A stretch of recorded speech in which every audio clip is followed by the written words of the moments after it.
Welcome to How Curious. I'm Rachel Hopkin, and today I'm joined by a colleague. I'm Jolly Brown. I'm Development Director for KGOU. And you came up with an idea for How Curious. What was your idea? How did an Italian palace come to be on the Oklahoma plains? So I grew up in Ponca City, Oklahoma, just around the corner from the Marland Mansion. It was just part of my everyday. But when you step back and you think about it, it's like this smaller type community having this type of craftsmanship and opulence. I don't know if it's opulent, but to have this kind of thing in Oklahoma in a small prairie town is kind of remarkable. It is remarkable. I would absolutely say it's opulent. You don't think it's opulent? I mean, it's a little opulent. I mean, yeah, it is. The mansion is like the Sistine Chapel. Journalist and author Gary Pinnell. The history of Oklahoma is on one ceiling. There's another ceiling that has $80,000 worth of gold leaf. EW's only instructions to the artisans who built the mansion was spare no expense. It's one of those most incredible things you'll ever see right there in Ponca City.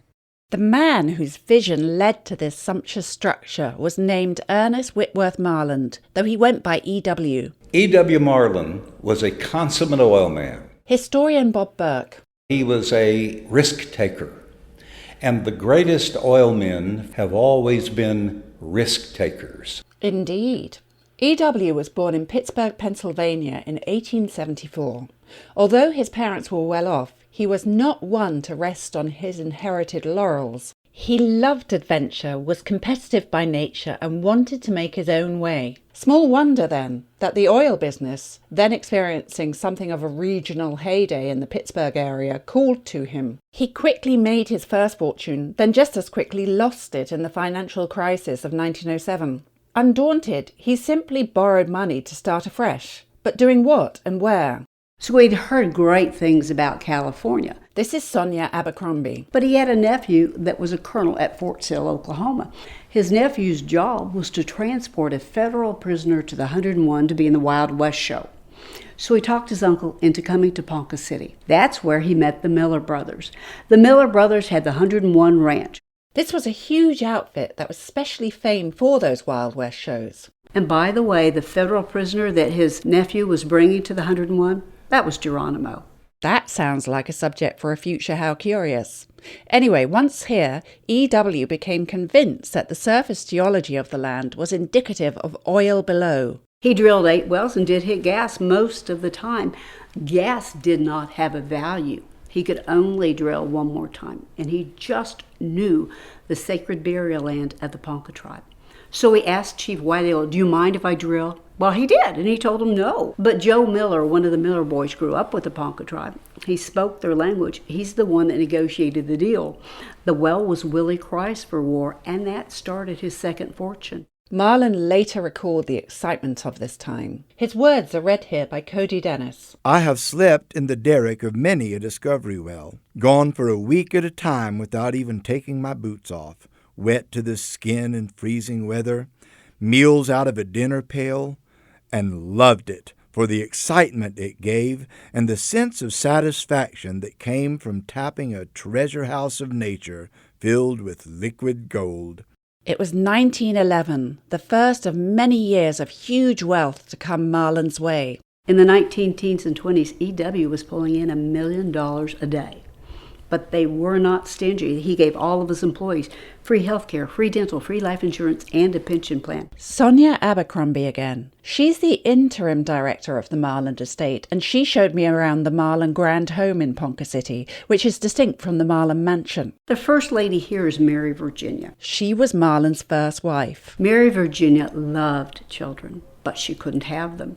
Her sister Margaret had 4 of them, and Margaret's husband was supporting the family of 6 by selling vegetables off of a cart. So they're going to adopt Lydia at 16 and George at 18. Until that point, believe it or not, the Marlands lived in the old Arcade Hotel.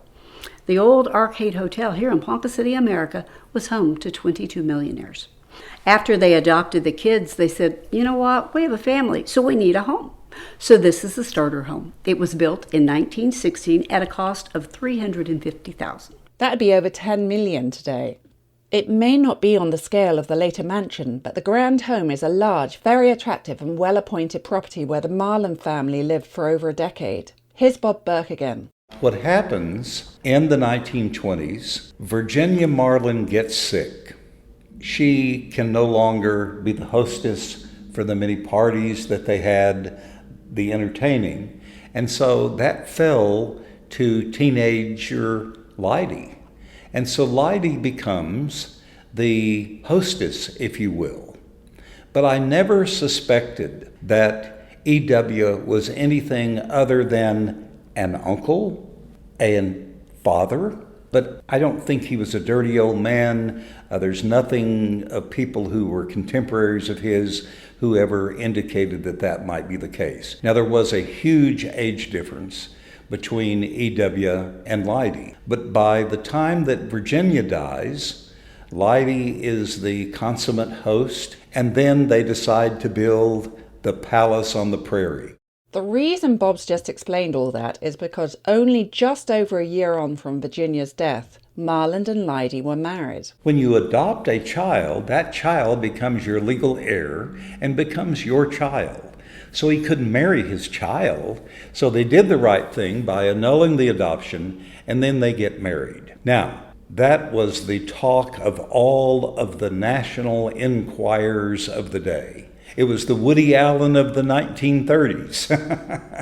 What a scandal.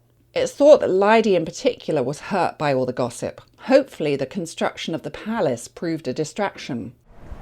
We're glad to be at the Marland Mansion this morning. We have a really beautiful day outside. David Keithley is the tour director of the Marland Mansion, which, like the Grand Home, is open to the public. This is actually the formal dining room. The house itself is modeled loosely after the Davanzani Palace in Florence, Italy. The Marlands had traveled there after World War I and were highly impressed. So they came back to America, hired architect John Duncan Forsyth, and started laying out plans for this house. The house is 55 rooms, 43,500 square feet, and it's on 3.5 levels and on and on. It's an amazing house. We believe it's probably the outstanding house in Oklahoma, but we're a little prejudiced. He really wanted to build a palace. Bob Burke. There was gold leaf everywhere. I mean, on the door handles. There was gold leaf on paintings. The ceilings in the mansion, they had gold on them. So he had gold everywhere, and then he has a series of lakes and all the flower gardens. Today, the mansion grounds consist of 26 acres. Back then, E.W. had over 2,600 acres landscaped. I asked Gary Pinnell what he thought had motivated Marland to go so very all out. I think that he wanted to have the biggest home in Oklahoma. He also was a big partier. The manor, that's the Grand Home, was a big party mansion, and he wanted a bigger party mansion.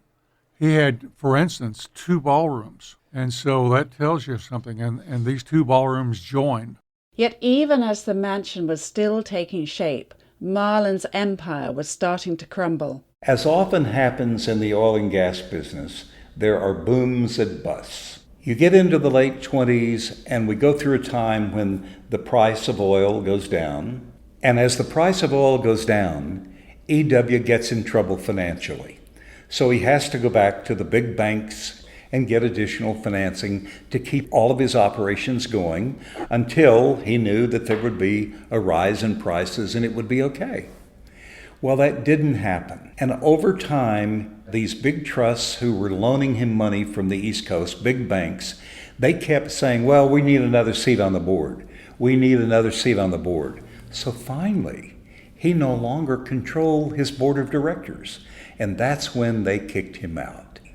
And when that happens, it devastates him, and he almost goes completely broke. A letter written by Leidy to a friend from this time gives you an idea of the stress the couple were under. The reader is Nicole Poole. Do you remember Damocles, the man who was sitting under the sword which was suspended by a hair?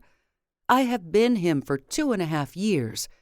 I could tell you the details of what we have been reduced to. For instance, our drug cleaning and some other things have not been paid since December and January. It doesn't seem possible, but it is too true. The situation here is so tense and difficult it takes most of my energy trying to keep my head and not be nervous, but I'm all broken out in bumps from nervousness. The couple moved out of the mansion, the upkeep of which now proved punitively expensive, and into one of the supporting buildings on the estate. Marland tried repeatedly to get another oil enterprise going, but without success. So instead he turned to politics, serving first in the House of Representatives and then as Oklahoma's governor, with a desire to bring the New Deal to Oklahoma. He came in 1935. He went out in January of 1939. Back then, governors could only serve one term. You've seen how presidents age. Barack Obama, for instance, his hair turned white while he was in office. Marland aged exponentially, and so he came in as a relatively young 61-year-old, and he left as an old man at 65. He was going to go in the next few years, and he knew it. That's why he sold the mansion. The only buyer Marland could find was an order of monks. They bought the palace, which had cost $5.5 million, for a mere $66,000.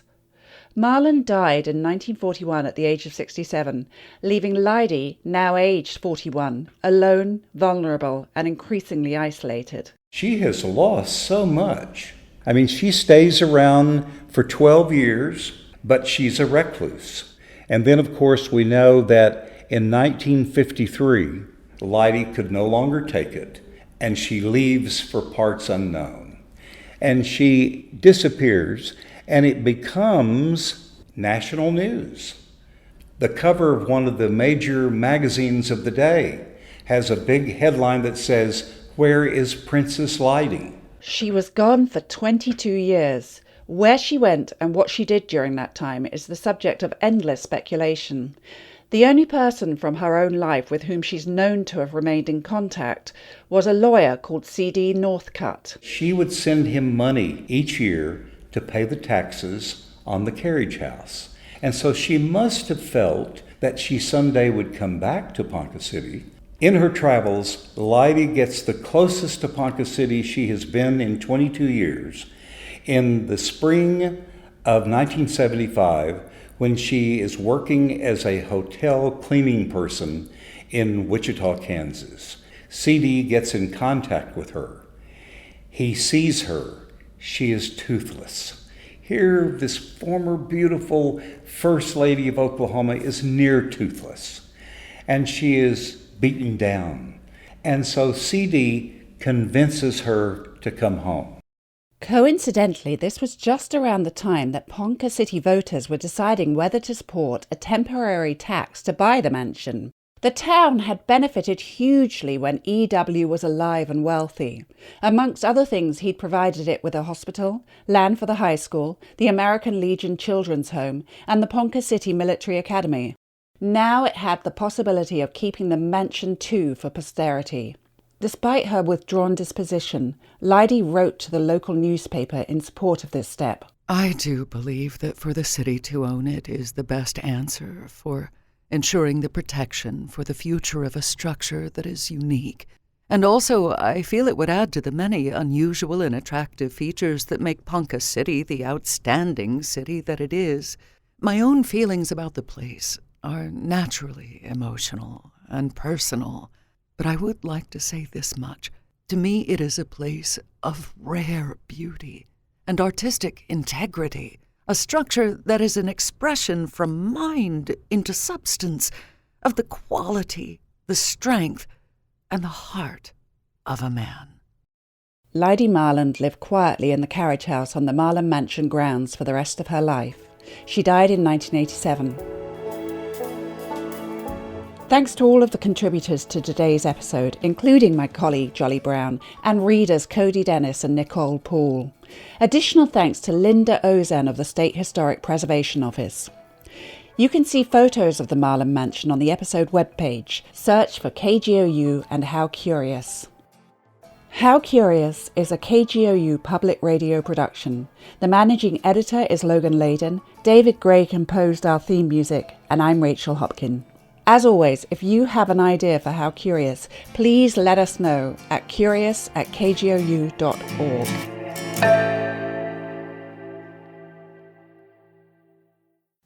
How Curious is sponsored by the Oklahoma City Community Foundation. Former First Lady Donna Nye has always had a passion for leveling the playing field for Oklahoma citizens who are developmentally disabled. A group of her closest friends decided to establish the Donna Nye Foundation in honor of the commitment and work she was doing in this area. We've worked with the Nyes for so long that we really have a feel for their passion and their heart for giving. If you care about causes that help citizens with developmental disabilities, join us. The Oklahoma City Community Foundation will help you make it happen. It's rare to find a podcast that can actually change your life. But when the show's called Life Kit, that's kind of the whole point. I'm Mariel Segarra. 3 times a week on the Life Kit podcast, we guide you through a topic we could all use help with, from personal development to healthy living to managing your dinero, with takeaways so you can start living what you learn right away. Escucha el Life Kit podcast from NPR.